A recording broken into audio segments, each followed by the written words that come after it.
اعوذ باللہ من الشیطان الرجیم بسم اللہ الرحمن الرحیم ان اللہ و ملائکتہ یصلون علی النبی یا ایہا الذین آمنوا صلوا علیہ وسلموا تسلیما اللہم صلی علی محمد وعلی آل محمد کما صلیت علی ابراہیم وعلی آل ابراہیم انک حمید مجید اللہم بارک علی محمد وعلی آل محمد کما بارکت علی ابراہیم وعلی آل ابراہیم انک حمید مجید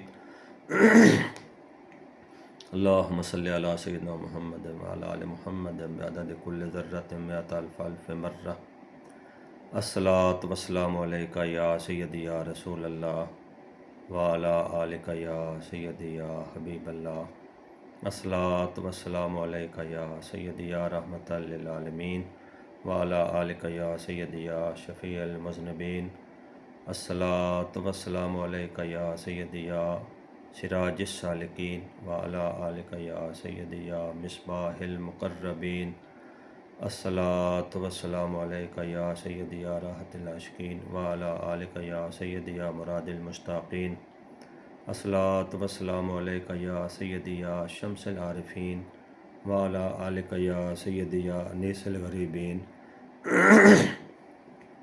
الصلاۃ والسلام علیک یا سیدی یا خاتم النبیین وعلی آلک یا سیدی یا خاتم المرسلین الصلاۃ والسلام علیک یا سیدی یا سید الثقلین وعلی آلک یا سیدی یا نبی الحرمین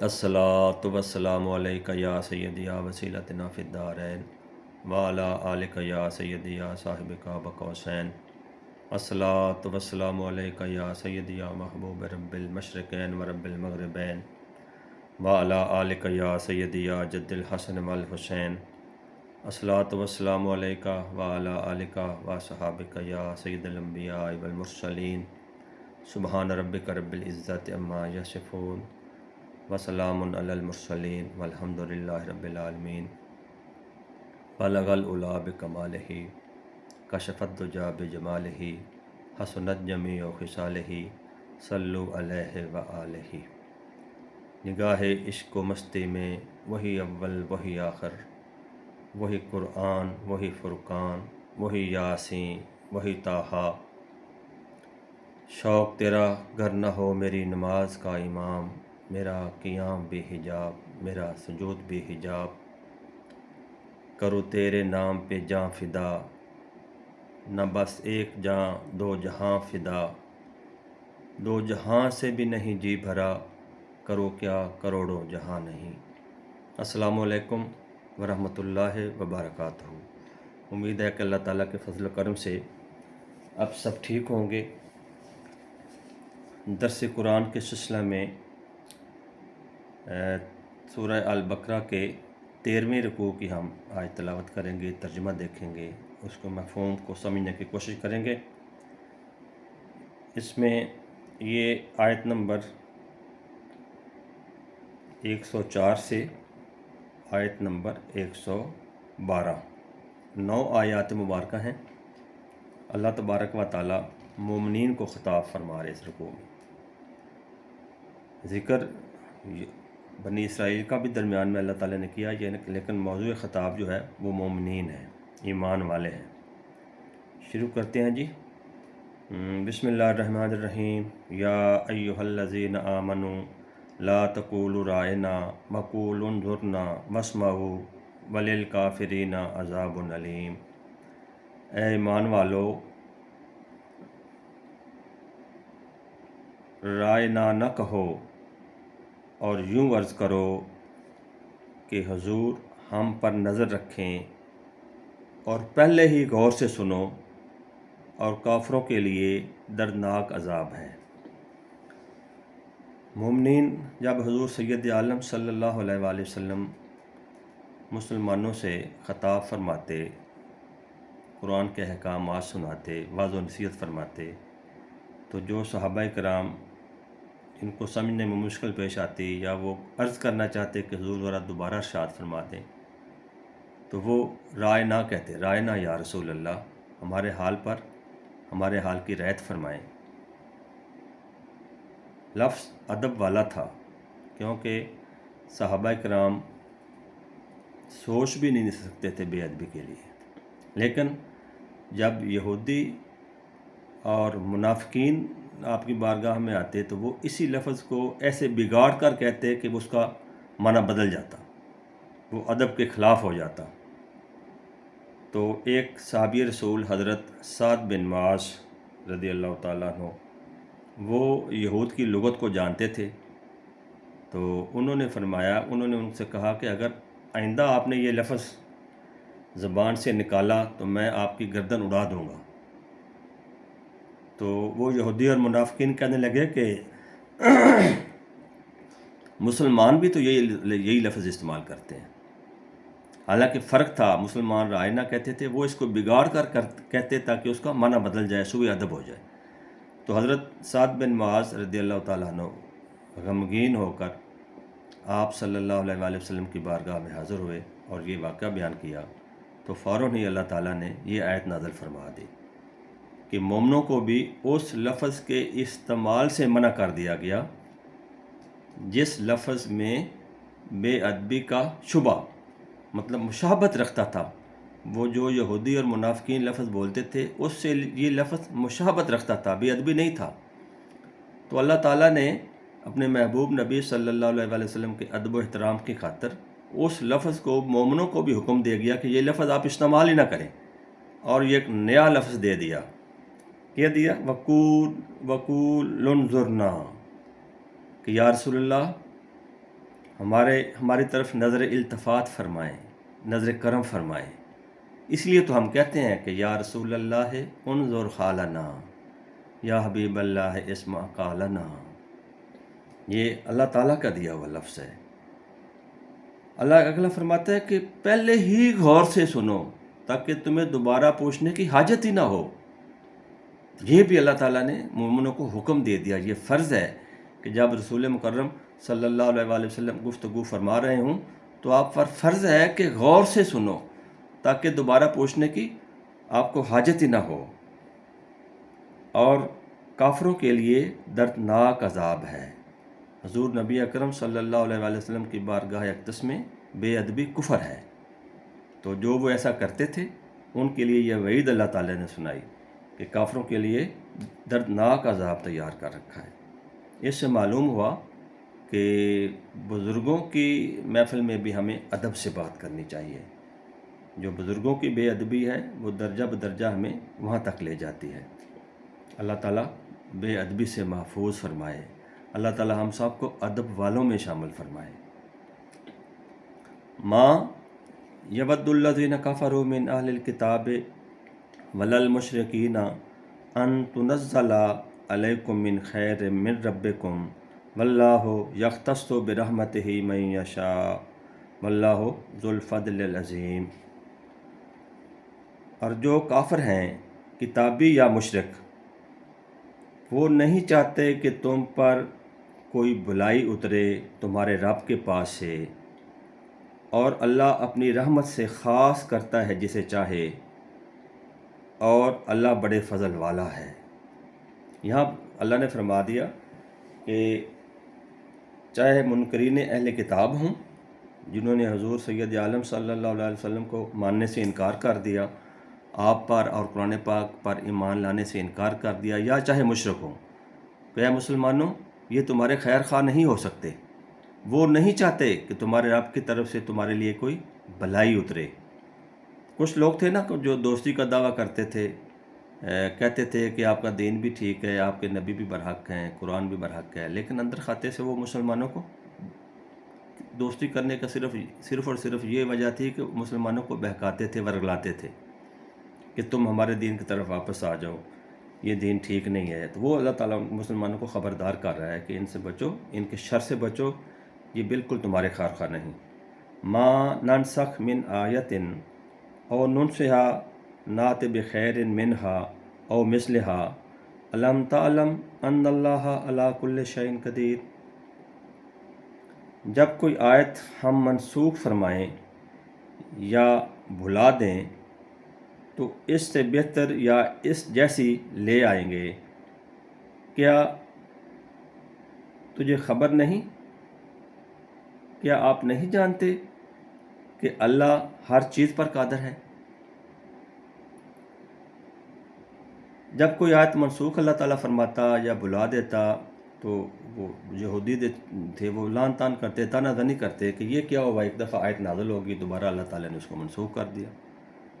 تو اللہ تعالیٰ فرما رہا ہے کہ ہم اس جیسی آیت لے آئیں یا اس سے بہتر لے آئیں، اللہ تعالیٰ ہر چیز پر قادر ہے۔ ایک یہ بھی تھا کہ جب پہلی شریعتیں ساری منسوخ ہوئیں، حضور نبی اکرم صلی اللہ علیہ وسلم کی اعلان نبوت کے بعد، آپ کے نبی مبعوث ہونے کے بعد جب پہلی شریعتیں یعنی کہ حضرت موسیٰ علیہ السلام اور دوسری نبیوں کی شریعتیں منسوخ ہوئیں، ان کے جو اوپر کتابیں نازل ہوئیں ان کے احکامات بھی منسوخ ہوئے، اور حکم ہوا کہ قرآن پر ایمان لاؤ اور میرے محبوب نبی پر ایمان لاؤ، اس پر بھی انہوں نے تانا زنی کی کہ کیوں جی توریت میں بھی اللہ تعالیٰ کے احکامات ہیں، انجیل میں بھی اللہ تعالیٰ کے احکامات ہیں، یہ کیا ہوا؟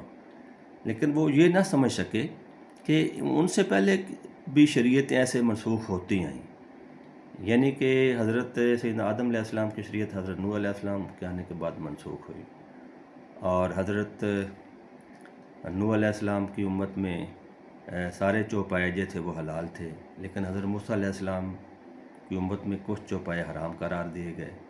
پھر حضرت موسیٰ علیہ السلام کی شریعت سے پہلے ہفتے والا دن دنیاوی کاموں کے لیے ممنون نہیں تھا، اور حضرت موسیٰ علیہ السلام کی امت کے لیے ہفتے والا دن دنیاوی کاموں کے لیے ممنون قرار دے دیا گیا کہ خاص وہ ہفتے والا دن جو ہے وہ اللہ کی عبادت کے لیے قرار دی۔ یہ ساری باتیں ان کے علم میں تھیں۔ تو اللہ تعالیٰ فرماتا ہے کہ کیا تجھے خبر نہیں ہے، تم نہیں جانتے کہ اللہ تعالیٰ ہر چیز پر قادر ہے؟ الم تعلم ان اللہ لہ ملک السماوات والارض وما لکم من دون اللہ من ولی ولا نصیر۔ کیا تجھے خبر نہیں کہ اللہ ہی کے لیے ہے آسمانوں اور زمین کی بادشاہی، یعنی کہ جو کچھ آسمانوں اور زمین میں ہے وہ سب اللہ تعالیٰ ہی کی ملک ہے، اللہ ہی کا ملک ہے، اللہ ہی کی بادشاہی ہے، اور اللہ کے سوا تمہارا نہ کوئی حمایتی اور نہ مددگار۔ ام تریدون ان تسألوا رسولکم کما سئل موسیٰ من قبل ومن یتبدل الکفر بالایمان فقد ضل سواء السبیل۔ کیا یہ چاہتے ہو کہ اپنے رسول سے ویسا سوال کرو جو تم سے قبل موسیٰ علیہ السلام سے ہوا تھا، اور جو ایمان کے بدلے کفر لے وہ ٹھیک راستہ بہہ گیا۔ جب جنگ احد میں مسلمانوں کو شکست ہوئی تو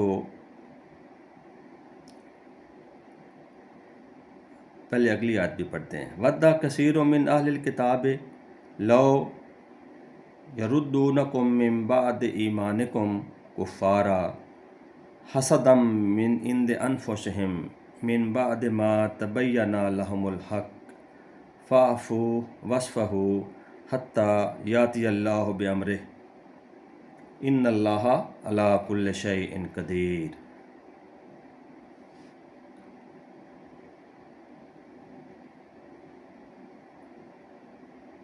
بہت کتابیوں نے چاہا کاش تمہیں ایمان کے بعد کفر کی طرف پھیر دیں، اپنے دلوں کی جلن سے، یعنی کہ اپنے حسد کی وجہ سے، بعد اس کے کہ حق ان پر خوب ظاہر ہو چکا، تو تم چھوڑو اور درگزر کرو یہاں تک کہ اللہ اپنا حکم لائے، بے شک اللہ ہر چیز پر قادر ہے۔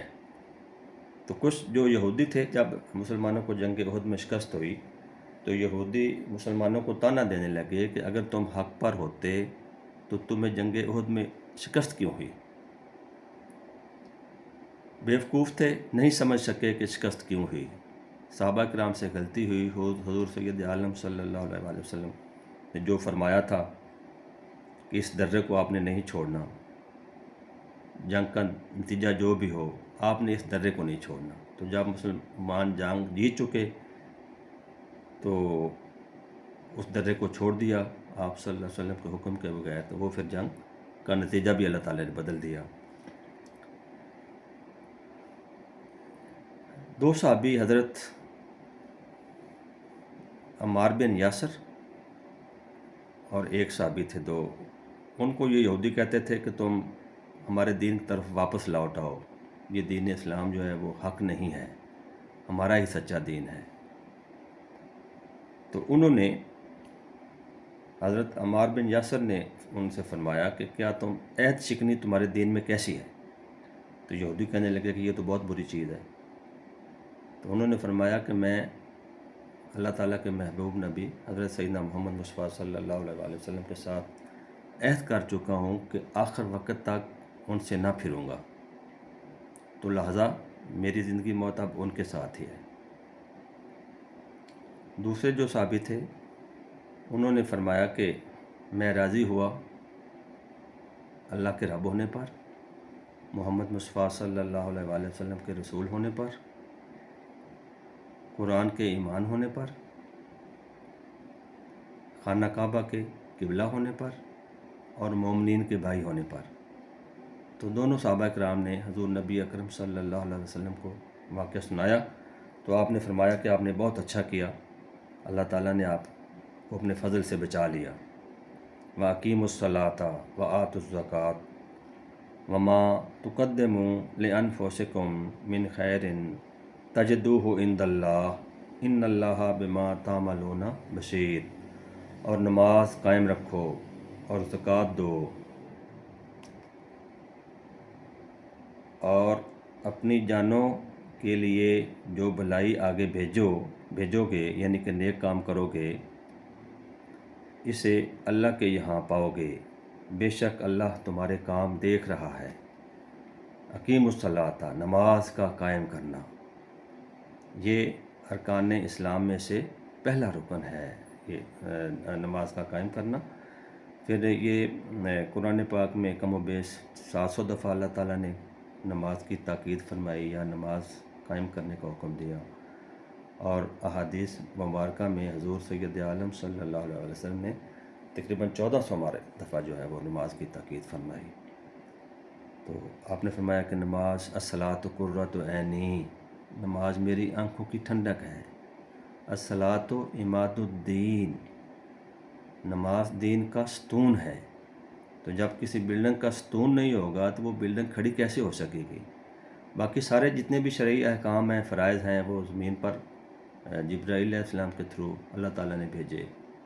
ایک نماز کا جو ہے رکن ایسا ہے، یہ نماز کا گفٹ، تحفہ، معراج کی رات اللہ تعالیٰ نے خود اپنے محبوب نبی صلی اللہ علیہ وسلم کو عطا فرمایا۔ الصلاۃ معراج المومنین، نماز مومنین کی معراج ہے۔ تو نماز قائم کرنے سے مراد ہے کہ پورے وقت پر خشوع و خضوع کے ساتھ حضور نبی اکرم صلی اللہ علیہ وسلم کی بتائے ہوئے طریقے کے مطابق آپ کی اتباع کرتے ہوئے نماز ادا کی جائے، پھر اس کو ضائع ہونے سے بچایا جائے۔ یہ ہے نماز کا قائم ہونا۔ جب نماز قائم ہو جاتی ہے تو پھر ہمارے سارے معاملات ٹھیک ہو جاتے ہیں، کیونکہ یہ نماز جو ہے وہ بے حیائی اور برے کاموں سے روکتی ہے۔ زکوٰۃ بھی فرض ہے، زکوٰۃ کا دینا بھی فرض ہے۔ جتنی نماز اہم ہے اتنی ہی زکوٰۃ اہم ہے۔ یہی وجہ تھی کہ حضور سید عالم صلی اللہ علیہ وسلم کے ظاہری طور پر پردہ فرمانے کے بعد حضرت سیدنا ابو بکر صدیق رضی اللہ تعالیٰ عنہ نے زکوٰۃ نہ دینے والوں کے خلاف جہاد کیا۔ اگر یہ اتنا اہم رکن نہ ہوتا، اتنی اہم بات نہ ہوتی تو آپ درگزر فرماتے۔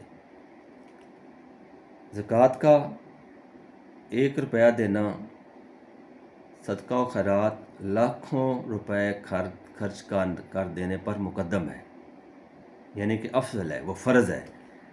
فرض کا ادا کرنا ناگزیر ہے۔ نبی اللہ فرما رہا ہے کہ جو تم کرو گے، نمازیں قائم کرو گے، صدقات خیرات دو گے، زکوٰۃ دو گے، جو بھی اپنے جانوں کے لیے بھلائی کے کام کرو گے، کل قیامت کے دن اللہ تعالیٰ کے ہاں انہیں پاؤ گے۔ بے شک اللہ تعالیٰ تمہارے سارے کام دیکھ رہا ہے۔ اگر اس چیز کا یقین پیدا ہو جائے نا، یقین کریں تو ہم گناہ کرنا چھوڑ دیں، اللہ اور اللہ کے حکم کی تعمیل میں ہم لگ جائیں۔ اگر اس ایک بات پہ ہمارا یقین ہو جائے کہ اللہ تعالیٰ ہمارے سارے کام دیکھ رہا ہے۔ وَقَالُوا لَن يَدْخُلِ الْجَنَّةَ إِلَّا مَنْ كَانَ هُودًا أَوْ نَصَارَىٰ تِلْكَ أَمَانِيُّهُمْ قُلْ هَاتُوا بُرْهَانَكُمْ إِن كُنتُمْ صَادِقِينَ۔ اور اہل کتاب بولے کہ ہرگز جنت میں نہ جائے گا کوئی مگر وہ جو یہودی یا نصرانی ہو، یہ ان کی خیال بندیاں ہیں۔ اے محبوب نبی، آپ فرما دیں کہ اگر تم سچے ہو تو اس بات کی دلیل تو لاؤ، کوئی دلیل ہے تمہارے پاس؟ وہ کہتے تھے یہود و نصارہ کہ جنت ہمارے لیے ہی بنی ہے، یہودی اور نصرانی ہی جنت جائیں گے، اس کے علاوہ کوئی جنت میں جائے گا۔ مسلمانوں کو بہکا رہے تھے، ورگلا رہے تھے، ان کو راہ حق سے ہٹانے کے لیے ایسے ایسی اپنی من گھڑت دلیلیں باتیں کر رہے تھے جن کی ان کے پاس کوئی دلیل نہیں تھی۔ تو اللہ تعالیٰ نے ان کے اس باطل عقیدہ کا رد فرمایا، یہ آیت نازل فرما کر کہ اے میرے محبوب نبی، ان سے ذرا کوئی دلیل تو مانگو، کوئی دلیل ہے ان کے پاس، یا ایسے ہی اپنی خیال بندیاں کر رہے ہیں، اپنی من گھڑت سٹوریاں سنا رہے ہیں مسلمانوں کو بہکانے کے لیے۔ تو اس سے مسلمانوں کے یقین میں اور اضافہ ہو گیا۔ بلا من اسلم وجہہ للہ وہو محسن فلہ اجرہ عند ربہ ولا خوف علیہم ولا ہم یحزنون۔ ہاں کیوں نہیں، جس نے اپنا منہ جھکایا اللہ کے لیے، یعنی کہ جس نے اللہ تعالیٰ کے سامنے اپنا سر تسلیم خم کر دیا اور وہ نیکوکار ہے، تو ان کے رب کے ہاں ان کے لیے ثواب ہے، اور نہ ان کو کوئی خوف ہوگا اور نہ وہ غمگین۔ صدق اللہ العظیم و صدق رسولہ النبی الکریم۔ بار بار اللہ تبارک و تعالیٰ پورے قرآن پاک میں اپنے محبوب بندوں کے لیے، اپنے مقربین بندوں کے لیے، صالحین بندوں کے لیے، حضور نبی علیہ الصلوۃ والسلام کے غلاموں کے لیے، حضور نبی علیہ الصلوۃ والسلام کے عاشقوں کے لیے یہ جملہ بار بار آ رہا ہے کہ ولا خوف، ان کو کوئی خوف نہیں ہوگا، نہ وہ غمگین ہوں گے۔ تو اللہ تعالیٰ دعا ہے کہ اللہ تبارک و تعالیٰ ہم سب کو حضور نبی اکرم صلی اللہ علیہ وآلہ وسلم کے کامل اور مکمل تابع داروں میں شامل فرما کر اس گروہ میں شامل فرما لے، محض اپنے فضل اور رحمت سے۔ ہمارے اعمال تو اس قابل نہیں ہیں، جب ہم اپنے دامن میں دیکھتے ہیں تو سوائے گناہوں کو کوئی چیز نظر نہیں آتی۔ تو اللہ تعالیٰ کے فضل اور رحمت کی امید ہے۔ مومن جو ہے اسی پر زندگی گزارتا ہے، خشیت الہی سے بھی اللہ سے ڈرتا رہتا ہے، اللہ تعالیٰ کے سامنے اپنے گناہوں کی توبہ استغفار کرتا رہتا ہے، اور اس کے فضل اور رحمت کی امید پہ زندگی گزارتا ہے، اسے بیم و رجا کہتے ہیں۔ تو اگر کسی کا خیال ہے کہ ان کی بخشش ان کے اعمال پہ ہو جائے گی تو وہ بہت بڑی بھول ہے۔ بخشش تو اللہ تعالیٰ کے فضل اور رحمت سے ہی ہونی ہے، حضور سید عالم صلی اللہ علیہ وآلہ وسلم کی شفاعت سے ہونی ہے۔ اسی چیز کی امید پر ہم لوگ جو ہے زندگی گزار رہے ہیں، اور دعا کر رہے ہیں اللہ تعالیٰ سے کہ جو بھی جیسے جیسے بندہ اللہ کے قرب میں جاتا ہے تو وہ توبہ استغفار زیادہ کرتا ہے۔ عشق جنہ دے ہڈی رچیا رونا کم انہاں، ملدے بھی روندے تے وچھڑدے بھی روندے تے روندے ٹردے راہاں۔ جو بندہ اللہ کے قرب میں جاتا ہے تو اس کو محسوس ہوتا ہے کہ شاید میں دور ہو رہا ہوں، وہ زیادہ توبہ استغفار کرتا ہے، گڑ گڑاتا ہے، اللہ تعالیٰ سے اپنے گناہوں کی معافی مانگتا ہے، تو اللہ تعالیٰ اس کو اپنے قرب میں لے لیتا ہے۔ دعا ہے کہ اللہ تبارک و تعالیٰ ہم سب کو قرآن پاک کے مفاہیم کی صحیح معنوں میں سمجھنے کی توفیق عطا فرمائے،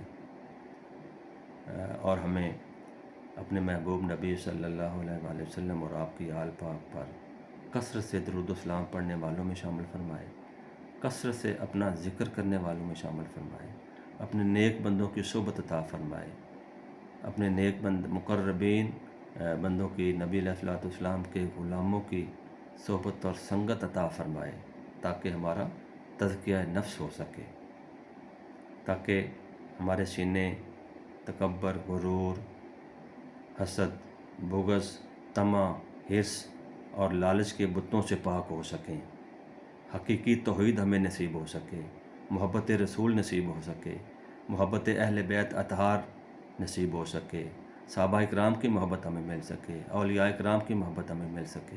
یہی ہے زندگی کا مطلوب و مقصود۔ وما علینا الا البلاغ المبین۔